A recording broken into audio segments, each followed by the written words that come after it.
Ahora, vuelvo a hacer esto es enunciativo. Es enunciativo para que tengan un resumen de cuando distingue una liquidación tributaria originaria de una suplementaria. O sea, las liquidaciones producidas ante la materialización del hecho imponible. Materialicé el hecho imponible. Es una importación definitiva o una aportación definitiva. La originaria es, vuelvo a repetir, cuando se hace el registro de declaración de la destinación gravada. Es el segundo caso de la ley. Hay posteriores, pero los posteriores ya estamos teniendo algún tipo de, digamos, no diría contravención, porque hay algunos casos de diferimiento que están permitidos, otros no, pero no lo hice automáticamente como la ley pide.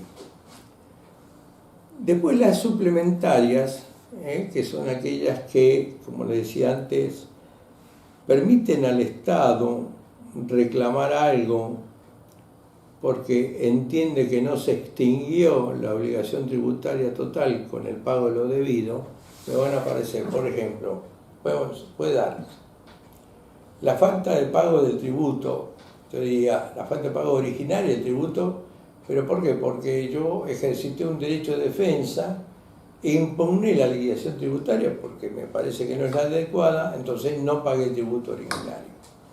Esto se dio, por ejemplo, con una imposición que se le hizo en el año 2007, a fines del 2007, a las empresas mineras que venían con estabilidad fiscal y no pagaban los derechos de exportación porque no les correspondía pagarla, y de buenas a primeras la aduana, en mes de octubre del 2007, le empezó a liquidar derechos de exportación. Algunos pagaron, otros no pagaron, porque no, esto no me lo tiene que cobrar. Y como hicieron, ejercitaron su derecho de impugnación a la liquidación tributaria aduanera. Después vamos a hacer una breve referencia cuando veamos el derecho de defensa, cómo están más o menos las cosas. Pero es un caso real que le estoy dando donde se hizo una impugnación. Pago en defecto. ¿Qué es un pago de defecto? Por ejemplo, yo determiné una base imponible o di datos para que el Estado me conforme una base imponible de importación y de repente me equivoqué y puse mal el importe del flete. Como el flete es parte de la base imponible y yo debía haber puesto un flete mayor al que pagué, entonces me va a aparecer una diferencia de base imponible. A la aduana, al detectar, o yo lo puedo autodenunciar también, pero vamos a suponer la aduana detecta una diferencia de base imponible, me va a hacer una liquidación tributaria suplementaria. ¿Qué va a decir? Señor, usted aplicó un porcentaje de derecho de importación a una base imponible que es menor a la que debería haber sido. Por ende, me debe tanto de impuesto. Y eso es lo que se llama liquidación tributaria suplementaria, o en la jerga le llaman cargo suplementario. Pero la ley no habla de cargo suplementaria, sino dice liquidaciones suplementarias.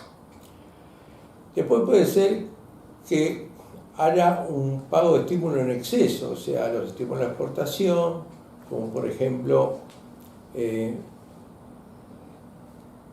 lo que se conoce como reintegros o reembolsos, que no es el reintegro del IVA, no tiene nada que ver el IVA acá, es lo que la aduana paga. Y hubo casos, me acuerdo hace unos años, donde en determinadas liquidaciones de pago de estímulo la aduana había hecho una base de cálculo en exceso, con lo cual pagó de más, devolvió más de lo que se debía hacer. Ahora se cura de espanto y a veces devuelve menos, pero en aquella época devolvió de más. Entonces, al ser una mayor base imponible, base de cálculo para la devolución, me dio dinero en exceso. Al darme dinero en exceso, yo lo tengo que devolver. Entonces ahí me va a aparecer una liquidación suplementaria que va a decir, señor, yo le pagué $250 o 2.500 pesos de más. Y después nos vamos a asustar cuando veamos lo que tenemos que devolver. que nada que ver con lo que cobré. Y después tenemos por otro lado los tributos percibidos indebidamente, que la ley prevé que la aduana cobre o pueda cobrar tributos que no le correspondía hacer. Y acá me habla de tributos percibidos indebidamente, a requerimiento o sin requerimiento. Puede ser que la aduana me requiera que yo pague determinado impuesto y resulta que después no correspondía que lo pagara y yo lo pagué. O que yo espontáneamente haya pagado de más, que también pasa muchas veces, que se paga de más y entonces la ley también prevé el procedimiento para que yo pueda ejercer el pedido de devolución de tributos pagados indebidamente. Pero como esto está más bien redactado para la aduana, lo nominaron tributos percibidos indebidamente. Que también se está dando un caso con aquellos tributos que compulsivamente le pidieron a las empresas mineras y ahora se está viendo su devolución. Entonces van a entrar dentro del esquema de tributos percibidos indebidamente. Bueno, ahora les voy a mencionar particularmente el lamentable problema que se armó con las deudas tributarias aduaneras suplementarias por el tema de la salida de la convertibilidad, porque había deudas de aquella época, y por todo aquello que se generó cuando salimos de la convertibilidad para pasar a tener que la convertibilidad, ¿qué era? La convertibilidad era de que nuestra paridad de la moneda era estable en un peso, parece historia de siglo pasado, pero ha pasado hace 2 décadas, donde la equivalencia del peso argentino con el dólar fue de 1 peso igual a $1, que estuvo vigente casi 11 años. Bueno, esa salida de la convertibilidad hizo que se tuviera que normar en particular para las deudas tributarias que habían quedado en aquel momento. Eso produjo, en este caso particular, que yo me decidiera hacer un análisis, de acuerdo a las normas, de cómo trataban las deudas que se habían generado y pagado antes o después de la convertibilidad. Entonces tenemos 5. ¿Por qué puse deuda generada antes del 6 de enero del 2002?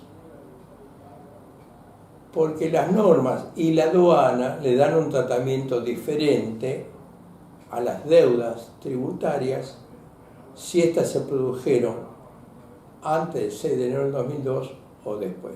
¿Por qué antes del 6 de enero del 2002? Porque antes del 6 de enero del 2002 rigió un tipo de cambio fijo de la paridad 1 a 1.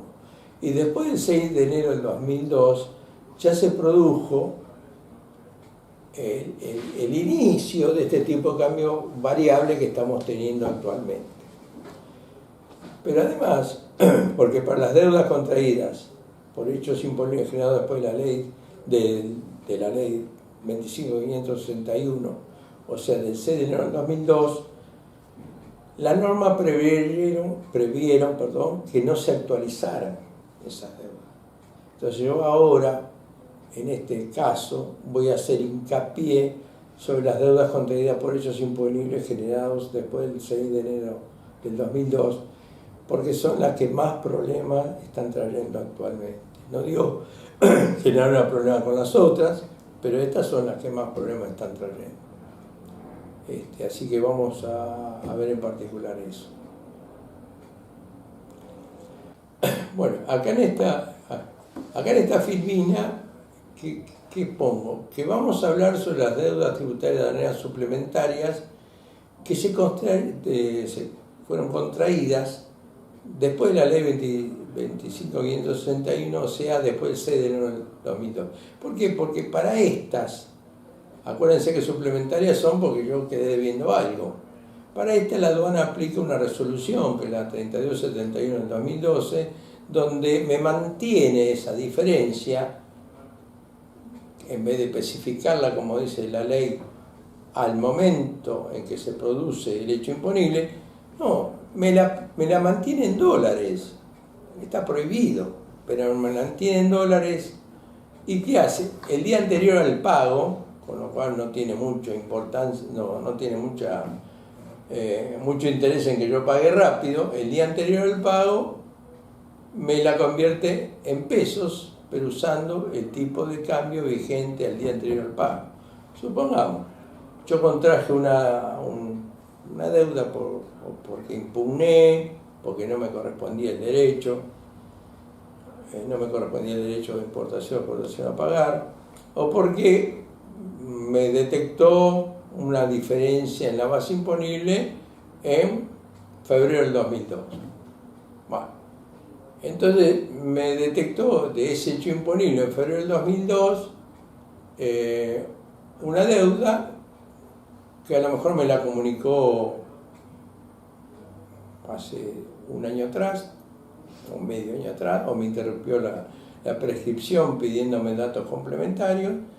Y entonces dice, señor, usted me quedó debiendo, en vez de 3.000 pesos, podría haber sido el tipo de cambio de ese momento, que ya no era 1, era 1.40, 1.80, o llegó a valer 3 pesos también. Me dice, usted me debe, en vez de decirme 3.000 pesos, me debe, no sé, 30.000 pesos. ¿Por qué? Porque yo le aplico ahora el tipo de cambio de eso que para mí no era una deuda en pesos, que me había dejado, si usted no me dejó una deuda en dólares. Y encima me aplica los intereses de todos esos años, no sobre el capital originario, sino sobre el capital actualizado. La verdad, lo digo públicamente, un disparate total. Y vamos a ver entonces cómo funciona esta disparate. Entonces, aquí vuelvo a recordar qué dice la ley 22415, que me establece la reliquidación, reliquidación habla de una deuda tributaria suplementaria, aplicando el régimen tributario del momento imponible, o sea, cuando se produjo. En este caso particular puede haber sido el 6, el 20 de enero del 2002, el 18 de febrero del 2003 o el, no sé, 15 de mayo del 2011. A ese momento me tiene que haber convertido la diferencia que yo tenía de liquidación a pesos. ¿Sí? Eso es lo que dice esta leyenda, que está sacada de los artículos que ya vimos del Código Aduanero. Más la actualización de intereses, que está prohibida por las antecedentes. Lo que está prohibido acá, perdón, hago una aclaración, no son los intereses, lo que está prohibido es la actualización. Entonces lo que hace es repotenciarme la deuda a través del tipo de cambio. ¿Por qué? Porque le buscaron la vuelta, me da la impresión a mí, porque como los precios mayoristas a nivel general taxativamente son reconocidos por todo el mundo como actualización, dijeron, parece ser que la actualización por tipo de cambio no la conocen tanto, por lo menos en el ámbito aduanero. Entonces utilizaron el tipo de cambio para repotenciar la deuda que está prohibida. Hay mucho conflicto con eso, pero hay que tener bastante cuidado en que por lo menos conocer qué derechos le asiste a quien es un damnificado. Entonces la aduana reliquida las deudas posteriores al 6 de enero del 2002, manteniendo el tributo, la diferencia del tributo o el tributo cuando no se pagó nada, en dólares, y los convierte a pesos recién al momento anterior al día del pago, al tipo de cambio que esté vigente en ese momento. Y me aplica intereses, que esto ya ha quedado desactualizado porque yo ahí puse el 36% anual, porque ahora lo llevaron a mucho más, con la disposición que salió hace 15 días atrás, y que se aplica sobre el monto actualizado. Esto va a ser interesante verlo en una liquidación, verlo en un caso. Y aquí preparé uno. Esto yo lo voy a explicar brevemente, pero realmente quise que les quedara bien plasmado para que ustedes lo puedan profundizar en el momento en que consideren oportuno, o si el profesor se los pide. Entonces, ¿qué es así? El contribuyente A adeuda a la aduana la suma de 150.000 pesos al 31 de diciembre de 2015, computada por la aduana en dólares estadounidenses.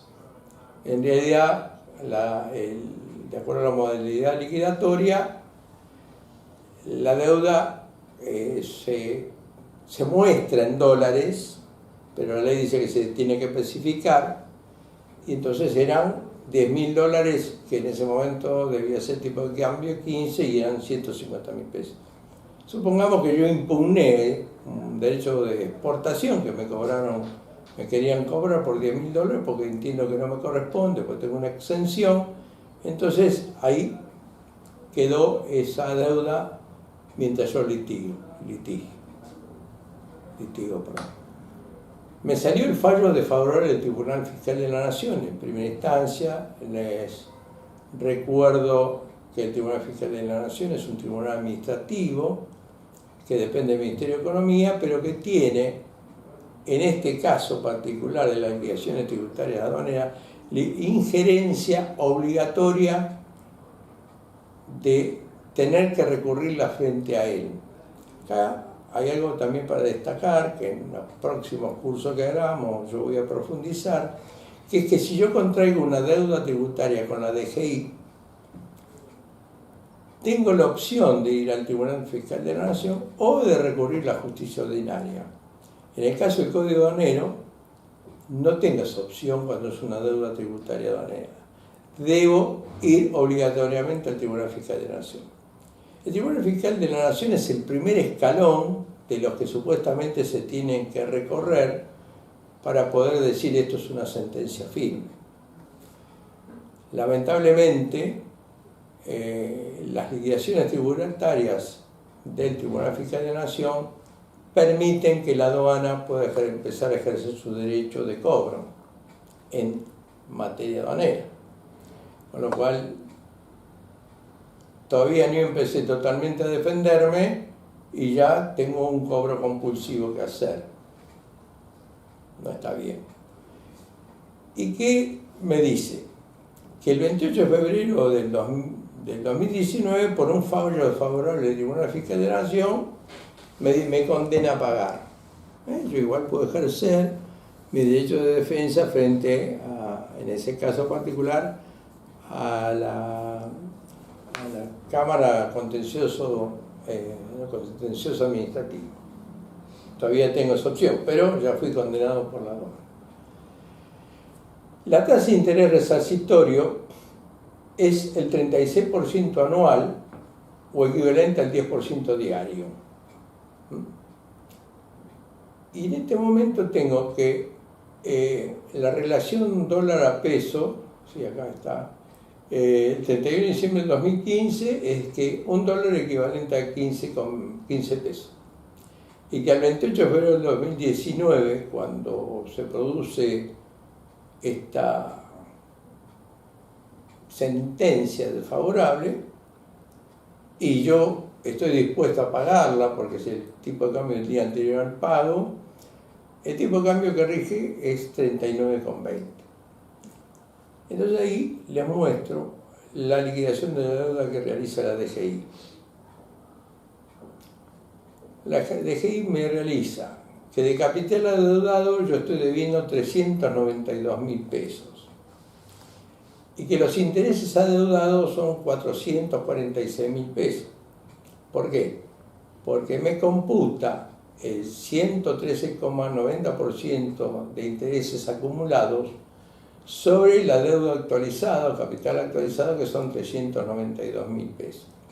Con lo cual, por una deuda de 150.000 pesos, después de 3 años, sin yo aún haber tenido todo el proceso de defensa asegurado, tendría que pagar 838.488 pesos.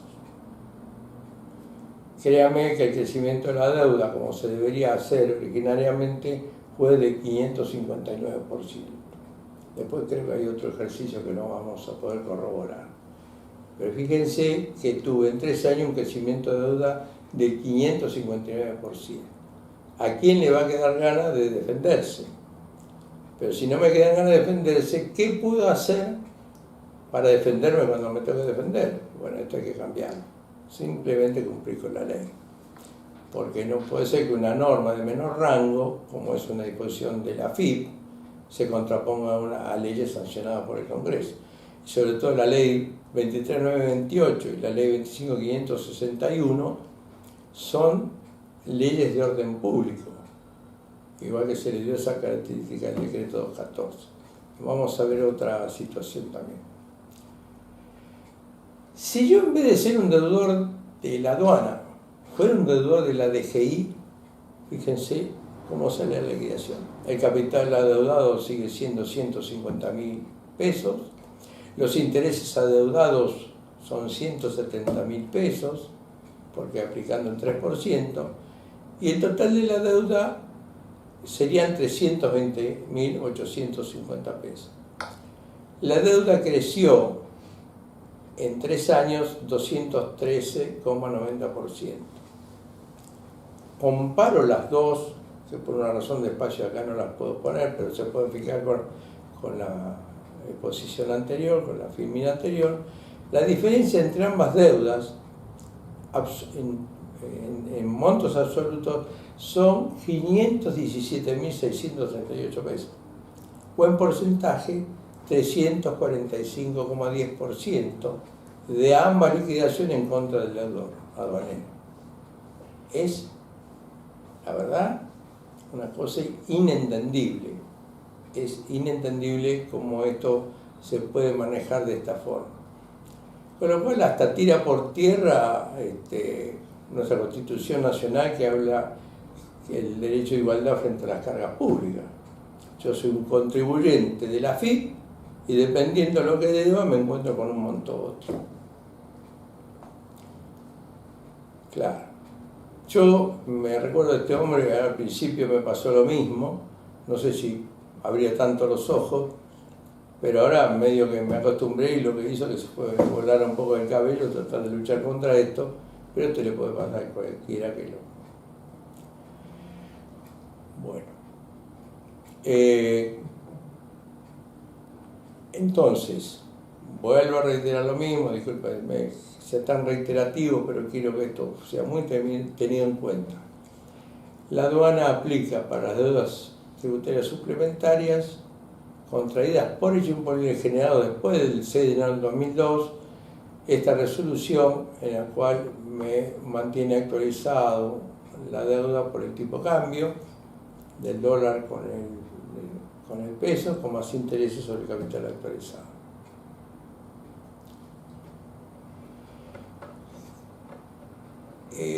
¿Cuál es la justificación de la aduana? Se justifica en el artículo 20, segundo párrafo de la ley 23.905. Le voy a hacer un breve comentario de esa ley. Esta ley es del año 1990, 1991. En esa época, antes de entrar en la convertibilidad, tuvimos una época de hiperinflación, era terrible, se llegó al 2000 y pico % en un año. Estaba de presidente el doctor Menem, hubo un cambio de ministro de Economía y ahí apareció el ministro de Economía Cavallo al poco tiempo de darse esta ley y estableció la ley de convertibilidad, la ley 23.928, que rigió hasta creo que 2 o 3 de enero del 2002. ¿Qué decía esta ley? La ley 23.905 fue una ley ómnibus que hizo algunos retoques en toda la legislación tributaria, incluyendo la aduanera, y estableció por el artículo 20 que las deudas aduaneras se liquidaban en dólares estadounidenses. Hasta ahí está todo bien. Pero el segundo párrafo de la ley de ese artículo, perdón, dice que en el caso que se liquidaran en pesos, se debió utilizar el tipo de cambio del día vigente al día anterior al pago. Esta ley, en realidad, el proyecto de ley, cuando lo enviaron al Congreso, fue justamente para decir que esto era por una emergencia debido a la gran hiperinflación y para que el Estado no se quedara atrás en el cobro de sus impuestos. Pero después, cuando aparece la ley 23.928, que fija la convertibilidad y fija la opción de pagar en dólares o en pesos y una moneda estable de 1 por 1, esta ley pierde sentido. ¿En qué pierde sentido? En el artículo 20, pierde sentido el segundo párrafo del artículo 20 porque no había variación de tipo de cambio. Entonces, al no haber variación de tipo de cambio, siempre 1 por 1, 1 por 1, 1 por 1, 1 por 1. ¿Sí? La ley 22.415 no dice eso. Y encima, la provisión de actualización, lo pueden buscar ustedes, repotenciación, está después en estas leyes que vuelvo a citar, la 23.928, la 23.311, la 24.073, todas estas que le prohíben la actualización al fisco. Por eso puse el ejemplo anterior de que la DGI lo hace, no aplica actualización ninguna, la aduana sí. Entonces provoca esas grandes diferencias, esa falta de equidad, esa confiscatoriedad, ¿no?, que están también prohibidas por nuestra Constitución Nacional, pero hoy todavía no se le puede poner el cascabel al gato. Hay algunos fallos, inclusive que en otra oportunidad vamos a ver, que parecerían que avalan esto, cuando en realidad, en mi apreciación personal, no es estrictamente lo aplicable la norma que se esgrime.